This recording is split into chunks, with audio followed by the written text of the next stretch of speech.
The white woman, Hannah, shouted at the black boy. "Move. I can't sit beside you. You don't belong on this flight." Then she pulled out her phone and dialed out her friend, turning slightly away from the black boy, Phoenix. "Melissa, you won't believe who they sat me next to on this flight." Her eyes darted sideways to ensure Phoenix was listening. The standards have really fallen in first class these days. There's literally a black child beside me. Yes, a black child. And not even a well-dressed one. I specifically booked first class to avoid certain elements. And now they've got me practically babysitting an ape. At these prices. I will make sure I frustrate him on this trip. Hannah had no idea she was making the biggest mistake of her life. She didn't know who was watching when she crossed the line. Now there was no escape, no way to run, no place to hide. Just the consequences of her actions playing out in front of a plane full of witnesses with smartphone cameras already recording. In this story, you're about to witness the biggest karma that has ever occurred on a flight this year. And if you stand against prejudice and believe no one should be treated unfairly because of their skin color, hit that subscribe button now and type justice in the comments. It all began 3 hours earlier at LaGuardia Airport, where 8-year-old Phoenix Reynolds was about to experience the worst flight of his young life. The bustling Terminal B was filled with the usual chaos of a Friday afternoon. Among the sea of hurried travelers stood 8-year-old Phoenix Reynolds, his wide eyes taking in the excitement of the massive departures board above him. Phoenix wasn't your typical 8-year-old. The son of billionaire hotel magnate Marcus Reynolds, he carried himself with a quiet dignity that belied his years. Today, he wore a simple blue button-down shirt and khaki pants, understated, just as his father had taught him. "Our character speaks louder than our clothes," Marcus always said. At his side stood Vivian, his nanny for the past 3 years. She checked her watch nervously. "Your father's running a bit late for the flight, but he texted that he'll definitely make it before boarding closes," she explained, adjusting Phoenix's backpack. "Now remember what we packed for the flight?" Phoenix nodded confidently. "My book about space, my drawing pad, my headphones, and the special juice boxes that don't spill easily." He recited the list with pride. This wasn't his first rodeo in the skies. What made today special was the first-class ticket clutched in Phoenix's hand. A reward from his father for maintaining straight A's all semester, despite the challenges of being in an advanced program. Marcus Reynolds believed in teaching his son the connection between hard work and reward, even when money was no object for their family. The pair made their way to the exclusive first-class lounge, where Phoenix's ticket granted them access. As they settled into the plush seats, Vivian's phone buzzed urgently. Her face fell as she read the message. "Phoenix, I'm so sorry, but my sister has been taken to the hospital." Worry creased her normally calm features. "She's been in an accident and needs someone there right away." Phoenix's eyes widened with concern. "Is she going to be okay?" "I hope so, but I need to go to her now." Vivian bit her lip, clearly torn between her responsibilities. "Your father will be here soon, but will you be fine all alone till he comes?" The young boy straightened his shoulders, summoning his most grown-up voice. "It's okay, Vivian. I've flown with Dad lots of times. I'll be fine waiting by myself until he gets here." After several more assurances and a quick call to Marcus confirming he was indeed en route, Vivian reluctantly departed, leaving Phoenix seated primarily in the first-class lounge with his book about the solar system already open on his lap. For 30 minutes, everything was fine. Phoenix read his book, occasionally glancing up to watch planes take off through the massive windows. The lounge attendants, recognizing him as a Reynolds, discreetly checked on him while respecting his space. Then Hannah Mercer entered the lounge. Hannah was everything Phoenix wasn't. Loud, demanding, and obsessed with appearances. Her designer suit probably cost more than what most people in the terminal earned in a month. Her blonde hair was pulled back in a severe style that matched her expression. As the senior VP of marketing for the Lux Hotel Group, the main competitor to Reynolds Hospitality Hotel, Hannah was accustomed to getting exactly what she wanted, when she wanted it. Her sharp eyes scanned the lounge, immediately landing on Phoenix, the only child in the premium space. Her lips pursed as if she'd tasted something sour.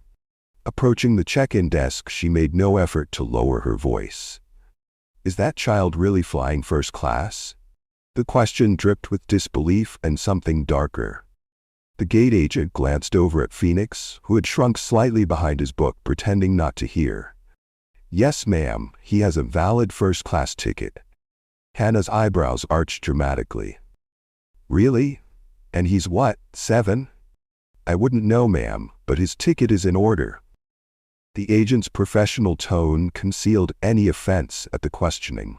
"They're letting anyone in these days," Hannah muttered, loud enough for both the agent and Phoenix to hear clearly. "First class used to mean something." Phoenix kept his eyes fixed on his book, but his small shoulders tensed. He'd heard comments like this before. His father had explained that some people carried ugliness in their hearts and projected it onto others. Hannah settled herself at the far end of the lounge, occasionally shooting glances at Phoenix, as if his mere presence contaminated the exclusive space. When the pre-boarding announcement came for their flight to San Francisco, Hannah gathered her things with sharp, irritated movements. Phoenix texted his father, "We're boarding now. How close are you?" The response came quickly. "Traffic is terrible. Go ahead and board. Save our seats. I'll make it before the doors close. Love you, champ." As Phoenix approached the gate, his first-class ticket in hand, he found himself directly behind Hannah in the priority boarding line. He could feel her eyes on him, assessing, judging. The gate agent smiled warmly at Phoenix. "Welcome aboard, Mr. Reynolds. Enjoy your flight."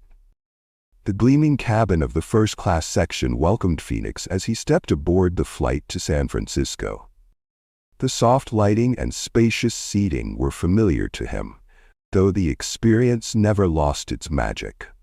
Unlike many privileged children, Phoenix never took these luxuries for granted, a testament to his father's intentional parenting. He made his way down the aisle, his boarding pass indicating seat 3A, a window seat with a perfect view of the wing and beyond. He settled in, carefully placing his backpack under the seat in front of him. The leather seat dwarfed his small frame as he buckled his seatbelt and pulled out his book about space exploration. Phoenix had dreams of becoming an astronaut someday. Not that he needed to work with his father's billions, but Marcus had instilled in him a deep belief that purpose came from contribution, not inheritance. The peaceful moment didn't last long. Phoenix's vision caught a flash of movement as Hannah Mercer stopped abruptly in the aisle beside his row. Her eyes darted from her boarding pass to the seat number above, then back to Phoenix. The realization that she would be sitting next to the child she had just disparaged in the lounge twisted her features into a mask of displeasure. "Excuse me," Hannah called sharply to a passing flight attendant. "Tasha, according to her name tag. There must be some mistake with my seating assignment." Tasha approached with a professional smile. "How can I help you, ma'am?" Hannah lowered her voice, but not enough to prevent Phoenix from hearing every word. "I didn't pay $3,000 for a first-class ticket to sit next to a child," she said, her eyes flicking dismissively toward Phoenix. Then she added with a meaningful look, "Especially a black one." The implication hung in the air, clear, ugly, unmistakable. Tasha's smile remained fixed, but her eyes hardened slightly. She'd been flying long enough to recognize the coded language of prejudice. "I understand your concern, ma'am, but I'm afraid the flight is completely full today. We have no other available seats in first class." "What about an empty seat in business class? I'd rather sit there than..." Hannah trailed off, gesturing vaguely toward Phoenix, who pretended to be absorbed in his book. I apologize, but we're at full capacity today. Every seat on the aircraft is assigned. Tasha's tone was polite but firm. If you'd prefer to take a later flight, I can check availability, but you would need to deplane now and speak with the gate agent. Hannah's face flushed with anger as she glanced at her watch. That's impossible. I have a meeting tomorrow morning that I cannot miss. With a dramatic sigh, she reluctantly slid into seat 3B. Phoenix could feel waves of hostility radiating from her as she aggressively stowed her designer bag in the overhead compartment, nearly hitting another passenger in the process. Hannah settled into her seat, shifting as far away from Phoenix as the confines of first class would allow, pressing herself against the opposite armrest as if proximity to the child might somehow contaminate her. The space between them seemed charged with tension as other passengers continued boarding. Phoenix, raised to be unfailingly polite despite any circumstance, gathered his courage and turned toward his roommate. "Hello, ma'am, I'm Phoenix," he said in a clear, well-modulated voice, extending his small hand. "Nice to meet you." Hannah stared at his outstretched hand as if he'd offered her a dead fish.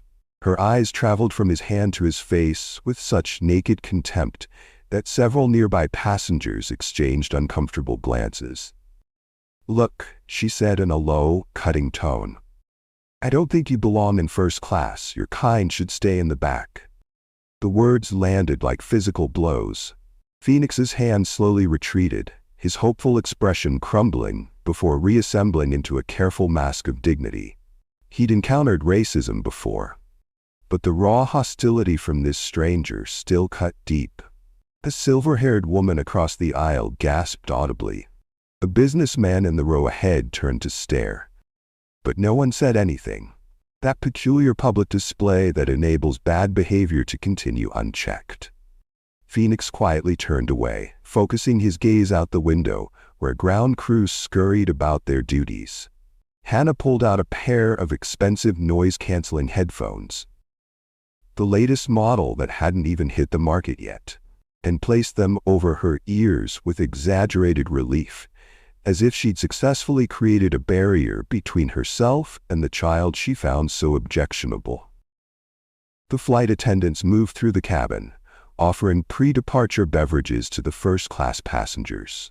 When Tasha reached their row, she gave Phoenix a warm smile. "Would you like some apple juice, young man?" she asked. Phoenix nodded politely. "Yes, please. Thank you." Hannah interrupted without removing her headphones. "Make sure he doesn't spill it. I'm wearing Armani."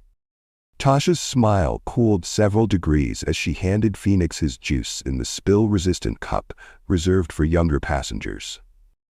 "I'm sure he'll be careful. He seems very responsible."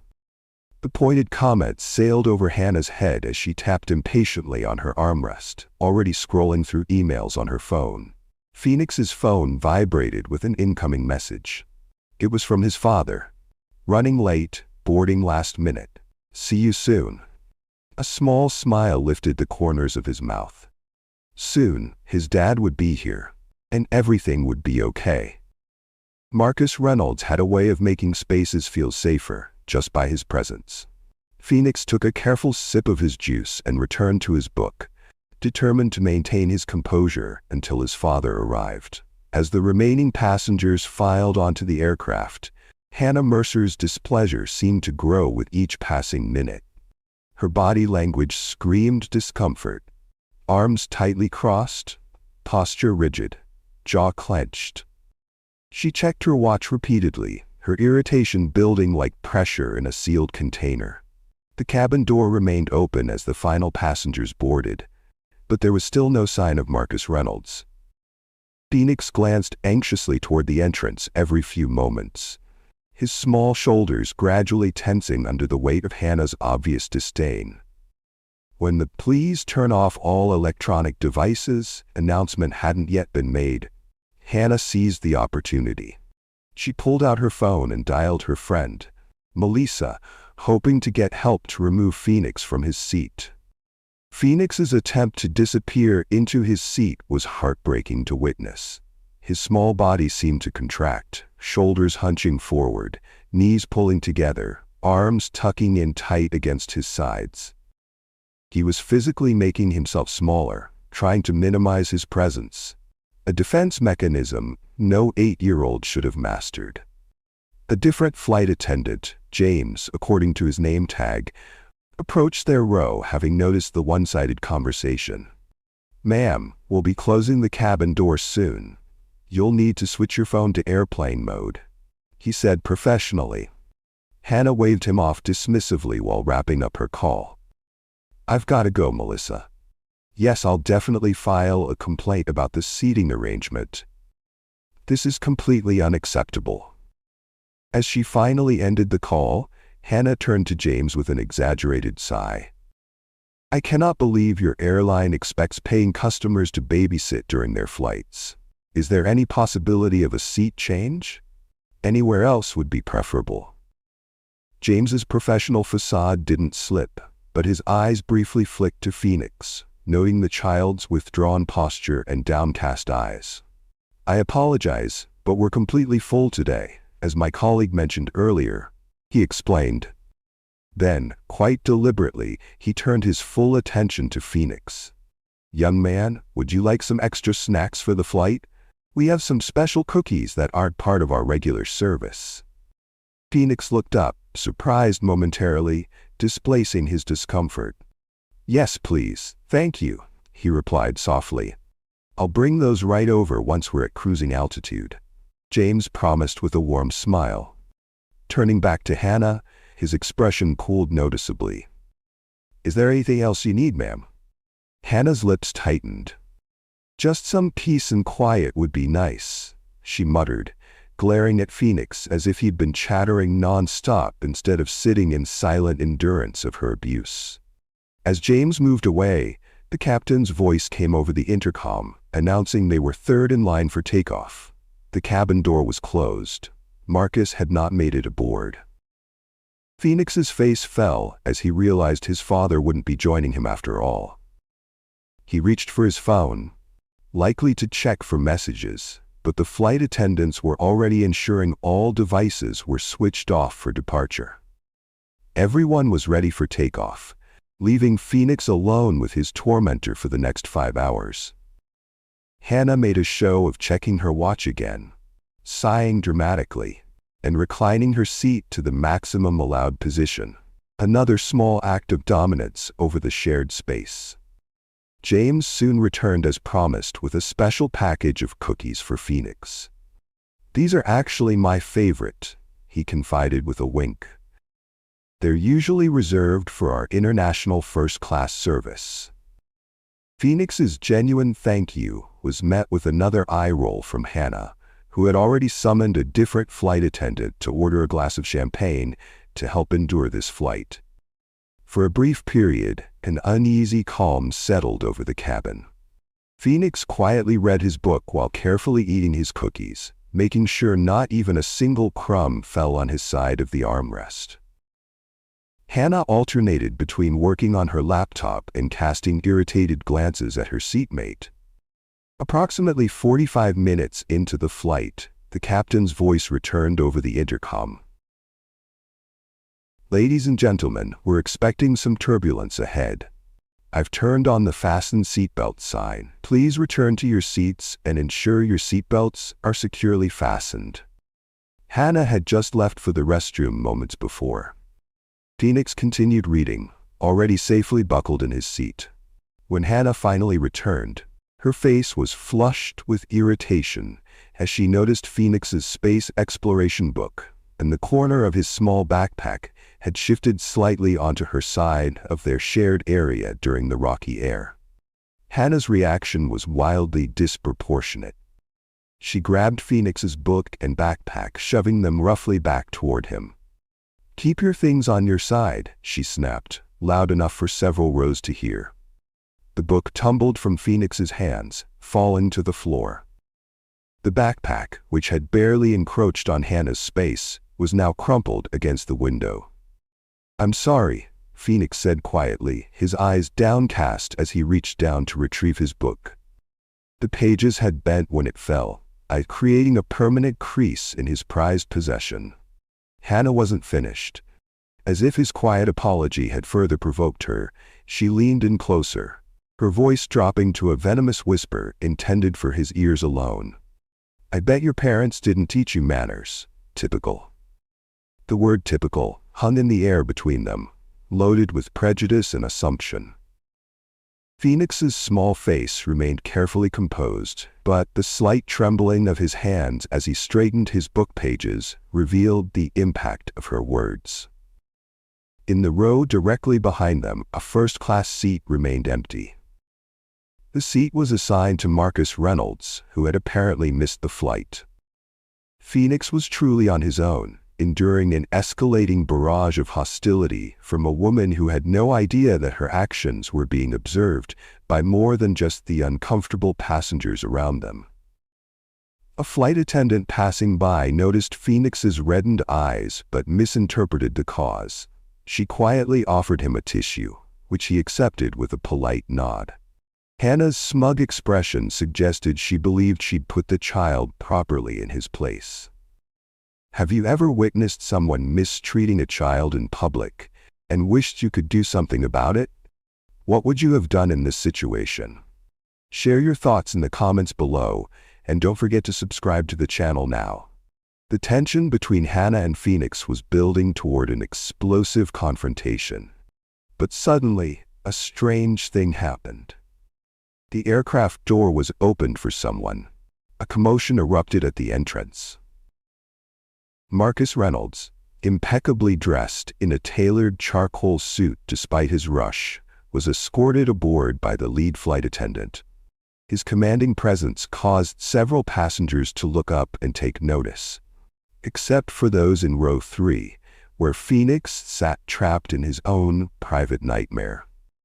"We appreciate you holding the flight, Captain," Marcus said, his deep voice carrying the natural authority of someone accustomed to being heard. The traffic situation was unprecedented. Marcus made his way down the aisle of first class, his eyes searching for his son. When he spotted Phoenix sitting by the window, tension visibly eased from his broad shoulders. What he also noticed, and what made his brow furrow slightly, was the rigid posture of his son and the clear discomfort on the child's face. Checking his boarding pass, Marcus was surprised to find his seat assignment was directly behind Phoenix and the woman seated next to him. This hadn't been the original arrangement. He'd booked adjacent seats for himself and Phoenix, but the last-minute rebooking due to his delay had resulted in this new configuration. Marcus slid into his seat without drawing attention from either Phoenix or Hannah. He could see the back of his son's head, the small shoulders held too tight for a child his age. Marcus pulled out his noise-canceling headphones and placed them over his ears. Then opened his tablet to check emails that had accumulated during his mad dash to the airport. His business empire didn't stop for flight delays.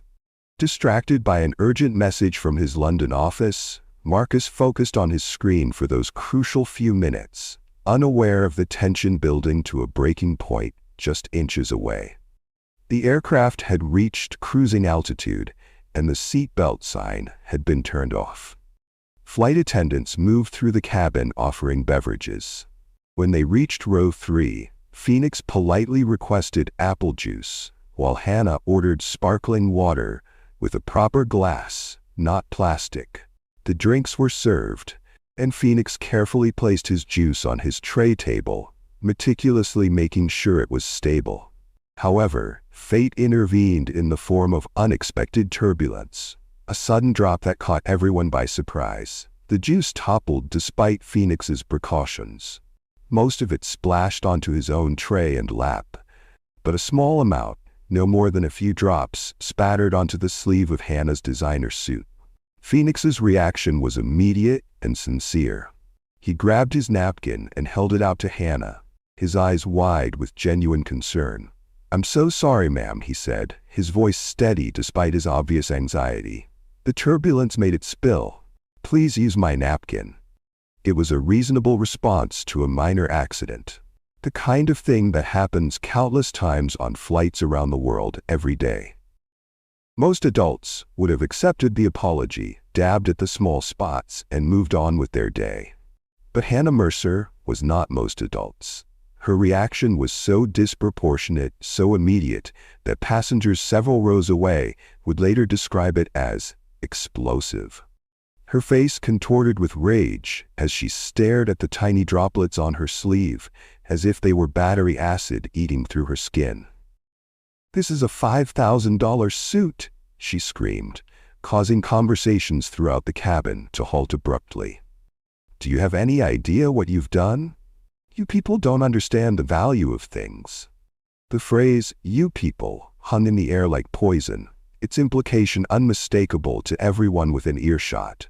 Several passengers exchanged shocked glances, while others deliberately looked away, uncomfortable with the escalating scene. Phoenix's hand, still offering the napkin, began to tremble slightly. "I said I was sorry, ma'am," he repeated, his voice smaller now, fighting to maintain composure despite the public humiliation. A glistening in his eyes betrayed the tears he was struggling to hold back. "Sorry doesn't fix this," she spat, her voice dripping with contempt. "You shouldn't even be in first class." Then, in a moment that would soon be viewed by millions across social media platforms worldwide, Hannah Mercer crossed a line from which there was no return. In a burst of uncontrolled rage, she raised her hand and slapped Phoenix Reynolds hard across his face. The sound of the slap seemed to echo through the suddenly silent cabin. Phoenix's head snapped sideways from the force of the blow, his small body frozen in shock. "Maybe that will teach you some manners," Hannah added, her voice still raised in righteous indignation. Phoenix didn't cry out. Instead, a single tear tracked down his cheek as he raised a trembling hand to his face where an angry red mark was already forming. The cabin erupted in gasps and murmurs. A woman across the aisle covered her mouth in horror. A businessman halfway down the cabin stood up, uncertain what to do but clearly feeling compelled to act. And in the row behind, something shifted in the atmosphere as Marcus Reynolds slowly removed his headphones, his face a mask of disbelief at what he had just witnessed. "Oh my God, she just hit that kid," someone whispered loudly. "Did you see that?" Another passenger exclaimed. A young woman in the row beside Hannah already had her phone out, having captured the entire incident on video. The flight attendants, alerted by the commotion, were rapidly making their way toward row 3. Hannah, suddenly aware of the attention her actions had drawn, straightened in her seat, her expression suggesting she felt completely justified. "He ruined my suit," she said to no one in particular, as if that explained and excused her assault on a child. Phoenix remained silent, one hand still pressed to his cheek, his eyes downcast in a dignity far beyond his years. In the row directly behind them, Marcus Reynolds carefully set his tablet and headphones aside. His movements were deliberate, controlled, a sharp contrast to the chaos of emotions surely raging within him. Anyone who knew Marcus would have recognized the calm precision of his movements as the most dangerous sign of all. The billionaire real estate magnate rose from his seat with the measured grace of a predator. His expression betrayed nothing, but his eyes, fixed on the back of Hannah Mercer's head, contained a cold fury that would have made braver souls than her tremble. Taking a single step forward, Marcus positioned himself directly beside row 3, now visible to both Hannah and Phoenix for the first time. His presence seemed to alter the very atmosphere of the cabin, a force of nature contained in human form. When he spoke, his voice was quiet, controlled, and all the more terrifying for its restraint. "How dare you strike my son?" 6 words that would change Hannah Mercer's life forever. Phoenix looked up, relief flooding his features. "Dad?" he whispered, the single word carrying volumes of emotion. Hannah turned toward the voice, irritation at this new interruption clear on her face. until recognition dawned. The color drained from her cheeks as she realized who was standing beside her, who had witnessed her assault on the child, who was now looking at her with eyes that promised consequences beyond her worst nightmares. Marcus Reynolds, billionaire, philanthropist, and the father of the child she had just slapped across the face. What do you think is the appropriate consequence for someone who strikes a child in public? Let me know your thoughts in the comments below, and hit the subscribe button now. Time seemed to stand still in the pressurized cabin as Marcus Reynolds' words hung in the air between them. Hannah Mercer's face underwent a remarkable transformation, from righteous indignation to dawning horror as recognition set in. Marcus Reynolds wasn't just any father. He was one of the 50 wealthiest people in America. His name adorned buildings across the country. His company owned the very hotel where she was supposed to present her marketing pitch tomorrow, and she had just slapped his son across the face. "Mr. Reynolds," she stammered, her voice suddenly stripped of its previous authority. There's been a terrible misunderstanding." Marcus didn't acknowledge her words. Instead, he knelt beside Phoenix, gently turning the boy's face to examine the red mark blooming across his cheek. His thumb brushed away the solitary tear that had escaped despite Phoenix's brave efforts. "Are you all right, son?" he asked quietly, his controlled tone belying the fury evident in the tension of his shoulders, the tightness around his eyes. Phoenix nodded, relief washing over his features now that his father was here. "I'm okay, Dad," he whispered. Marcus straightened to his full height, an imposing 6'3". His tailored suit couldn't hide the athletic build of a man who spent hours in his private gym before most people's alarms went off. Hannah seemed to shrink in her seat as his focus returned to her. "And I heard everything you said to him before that," Marcus stated, his voice deceptively calm. Those who knew him in business circles would have recognized the danger signs, the controlled breathing, the precision of his movements, the absolute stillness of his expression. Hannah's eyes widened as the implications sank in. "Sir, please understand, I didn't know he was your son." "What I understand," Marcus interrupted, "is that you told my 8-year-old son that his kind should stay in the back. I understand that you said he doesn't belong in first class. I understand that you physically assaulted a child because he accidentally spilled a few drops of juice during turbulence." Each accusation landed like a hammer blow. Several passengers nodded in confirmation. The young woman who had recorded the slap had positioned herself in the aisle, continuing to document the confrontation. Now Hannah could see what Marcus had witnessed during his time seated behind them. The series of degrading comments, the deliberate humiliations, the escalating hostility that had culminated in that slap. The flashback playing in her mind must have been excruciating as she realized the powerful man had heard every racist remark, every entitled complaint, every attempt to make Phoenix feel lesser. "Those weren't my exact words," she attempted weakly. "There's context you're missing. I would never." "Flight attendant," Marcus called, his eyes never leaving Hannah's face. His voice carried without being raised, the natural authority of someone accustomed to being listened to. James, the flight attendant, who had earlier shown kindness to Phoenix, appeared almost immediately. "Yes, sir?" "I'd like to speak with the air marshal on this flight," Marcus stated. "A passenger has physically assaulted my minor son, and I intend to press charges." The words "press charges" seemed to finally break through Hannah's shock. "No, wait, you can't be serious." Panic bloomed across her features. "It was barely a tap. He ruined my suit." By now, 2 additional flight attendants had arrived, along with the chief purser. The commotion had drawn the attention of the entire first-class cabin and beyond, with passengers in business class craning their necks to see what was happening.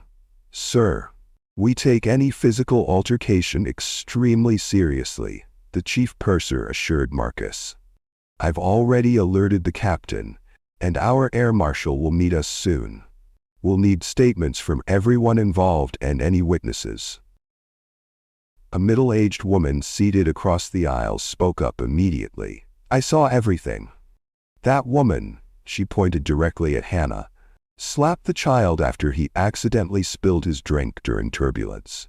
He apologized politely, and she hit him anyway. She's been awful to him since boarding, added another passenger, a distinguished-looking gentleman in his 60s, making comments about him not belonging in first class, disgraceful behavior. Hannah's head swiveled from one accuser to the next, the reality of her situation beginning to sink in.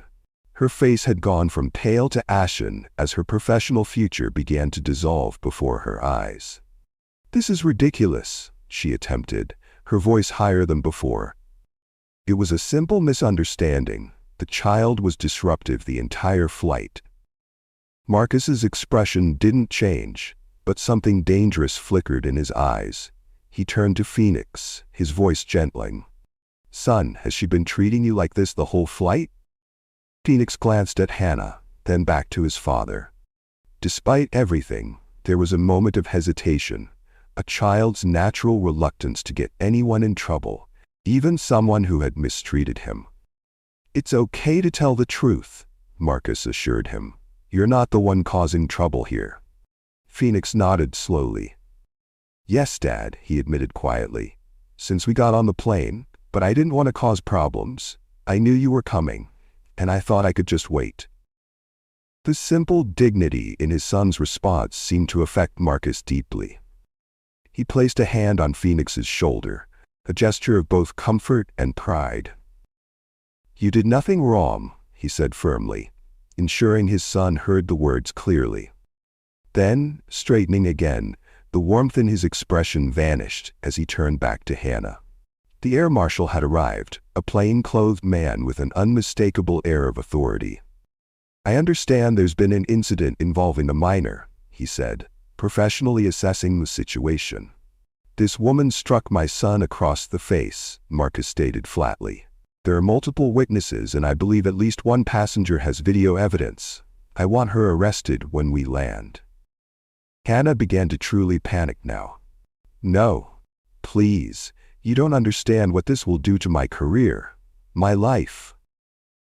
Perhaps you should have considered that before assaulting a child, responded the air marshal without sympathy. The young woman who had been recording stepped forward. I have the whole thing on video, she confirmed. I started recording when she began yelling about her suit. I can email it to you right now. I appreciate that, the air marshal said. Please also keep that video secured. It will be important evidence. Hannah's breathing had become rapid and shallow, the reality of her situation crashing down around her. Mr. Reynolds, please, she tried again, desperation clear in every syllable. I have a presentation tomorrow. This is a crucial deal for my company.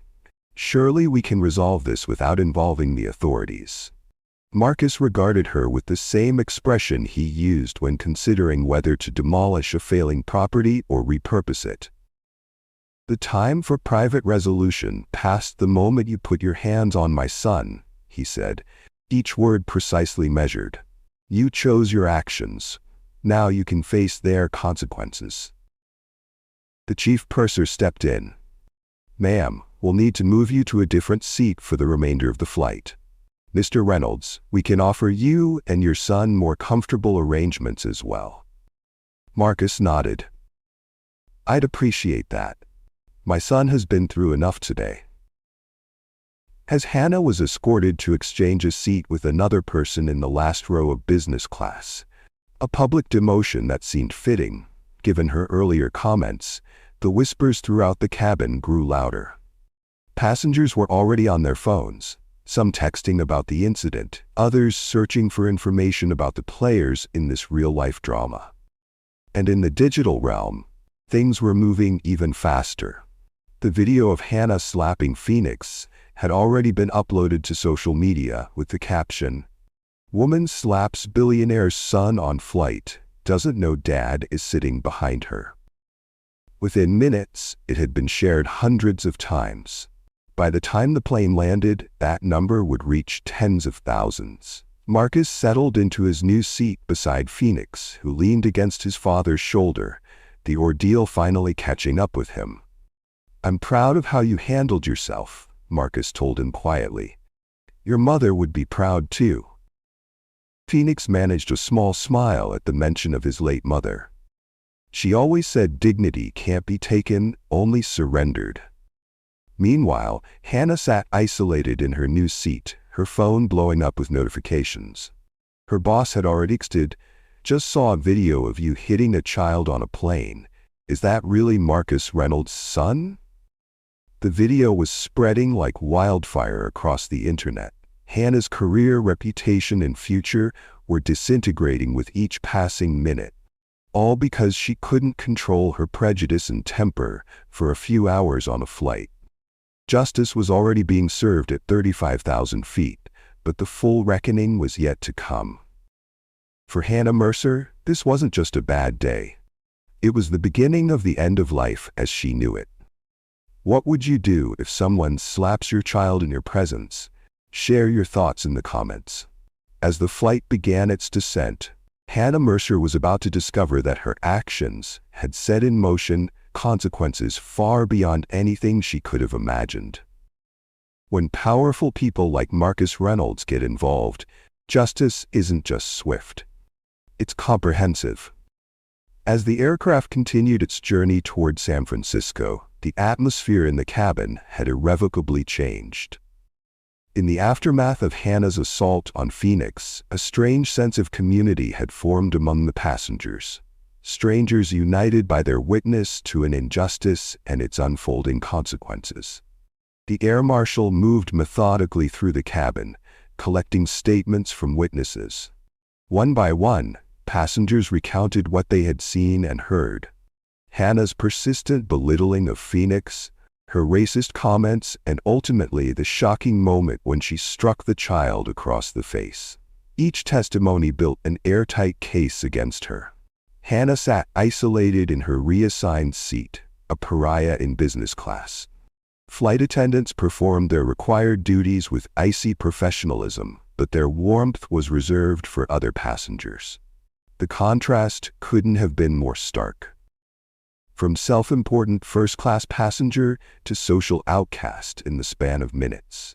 Meanwhile, Marcus had moved to sit beside Phoenix, his arm protectively around his son's shoulders. The tenderness between them was evident as Marcus examined the fading red mark on Phoenix's cheek. "You know you never have to tolerate being treated that way," Marcus said softly. His words meant only for his son but overheard by nearby passengers. "No one has the right to speak to you like that, let alone put their hands on you." Phoenix looked up at his father, his young face showing wisdom beyond his years. "She said people like us don't belong in first class," he confided quietly. The hurt in his voice was evident, though he tried to hide it. Marcus nodded solemnly.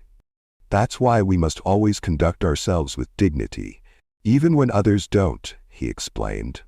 "Your response to her behavior showed more class than anything she could ever buy with her money." This quiet father-son moment stood in stark contrast to the digital storm brewing beyond the aircraft. The video of Hannah slapping Phoenix had gone supernova online, spreading across multiple platforms with astonishing speed. Hashtags were forming. First-class assault, flying while black, consequences are real. In her isolated seat, Hannah's phone had begun vibrating non-stop with notifications. As the aircraft briefly passed through an area with in-flight Wi-Fi connectivity, the messages flooded in. Social media alerts, text messages, emails, digital evidence of her life imploding in real time. Among these messages was one that turned her already pale face ghostly white. A text from her CEO. "Meeting canceled. Don't come to the office Monday. HR will contact you." 6 hours ago, Hannah had been preparing to deliver a career-making presentation. Now, her professional life was disintegrating at 35,000 feet. As the aircraft began its descent into San Francisco International Airport, the captain's voice came over the intercom with an unusual announcement. Ladies and gentlemen, upon landing, we ask that you remain seated until certain passengers have deplaned. Law enforcement officers will be boarding the aircraft. We appreciate your cooperation. The meaning was clear to everyone on board. Hannah Mercer's day of reckoning wouldn't wait for standard deplaning procedures. When the aircraft reached the gate, the door opened to reveal 4 police officers waiting in the jetway. The lead officer stepped aboard and spoke briefly with the chief purser before approaching Hannah's seat. "Ma'am, we need you to come with us," the officer stated firmly. It wasn't a request. Hannah gathered her belongings with trembling hands, her designer suit now seeming like costume jewelry, flashy but ultimately worthless in the face of real consequences. As she was escorted down the aisle toward the exit, she kept her eyes down, avoiding the stares of her fellow passengers. Just before reaching the door, she passed Marcus and Phoenix's row. For a moment, she paused, perhaps contemplating a final plea or apology. But Marcus's unwavering gaze offered no forgiveness. This wasn't a problem she could talk her way out of with privilege or connections. This was justice in motion. As Hannah disappeared into the jetway flanked by officers, Phoenix watched with mixed emotions evident on his young face. Relief, vindication, but also a certain sadness that spoke to his inherent compassion, even for someone who had treated him so poorly. When Marcus and Phoenix finally deplaned 20 minutes later, they were stunned to find a small contingent of media already gathered at the gate. The video had spread so widely that local news outlets had dispatched reporters to capture the aftermath. Cameras flashed as Marcus guided Phoenix through the terminal, his hand protectively on his son's shoulder. "Mr. Reynolds, can you confirm that your son was assaulted on the flight? Will you be pressing charges against Hannah Mercer?" "Phoenix, how are you feeling?" Marcus shielded his son from the barrage of questions with practiced ease, offering only a brief statement. "My son was assaulted by another passenger who made racist comments throughout the flight. We're cooperating with authorities, and we ask for privacy as Phoenix processes this unfortunate experience."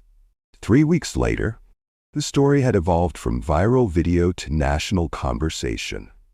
A news anchor on a major network delivered the update to millions of viewers.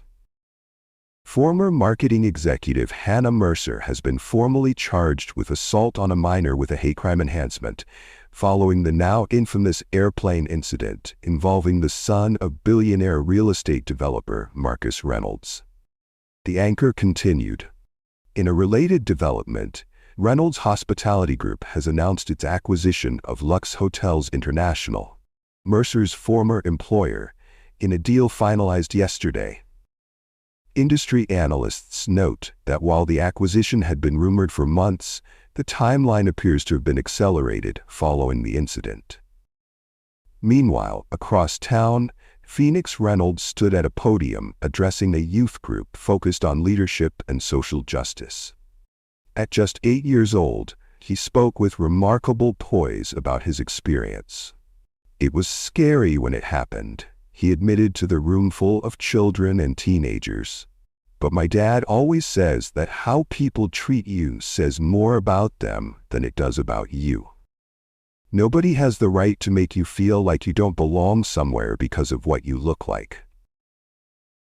The young audience applauded enthusiastically, many of them having watched the video that had now been viewed over 70 million times worldwide. Across the city, in a modest neighborhood far from her former luxury high-rise, Hannah Mercer loaded the last of her belongings into a small rental truck. The "For Rent" sign in the window of her former apartment building seemed like the final punctuation mark on her previous life. Her 6-figure job was gone. Her reputation was in tatters. Her legal bills were mounting.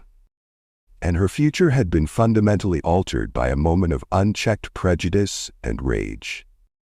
That same evening, at a gala event for the newly formed Hospitality Industry Diversity Initiative, Marcus Reynolds was introduced as the founding chairman.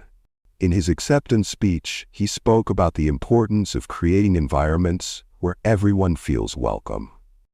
True luxury isn't about exclusivity, he told the assembled industry leaders. It's about dignity, ensuring that every person who walks through our doors is treated with respect, regardless of their appearance, background, or circumstances. The audience rose in a standing ovation, many knowing exactly what had inspired this new focus in Reynolds' already impressive career. 6 months after the incident, Phoenix and Marcus boarded another first-class flight. As they settled into their seats, a flight attendant approached with a warm smile. "Mr. Reynolds, Phoenix, it's wonderful to have you with us today," she said sincerely. "Can I get you anything before takeoff?" Phoenix smiled, the incident now a memory that had shaped him but no longer defined his experience. "Apple juice, please," he requested politely. "In a cup with a lid, just to be safe." Marcus and the flight attendant exchanged knowing smiles at Phoenix's small joke, evidence of healing and resilience in the face of adversity. As the aircraft taxied toward the runway, Phoenix looked out the window at the vast sky ahead. His father had turned an ugly incident into a movement for change, while Phoenix himself had discovered a strength he hadn't known he possessed. In the end, Hannah's attempt to put Phoenix in his place had instead revealed exactly where he belonged, anywhere his dreams might take him. If you love this story, like, subscribe, and share to others so they can learn too. See you in our next video.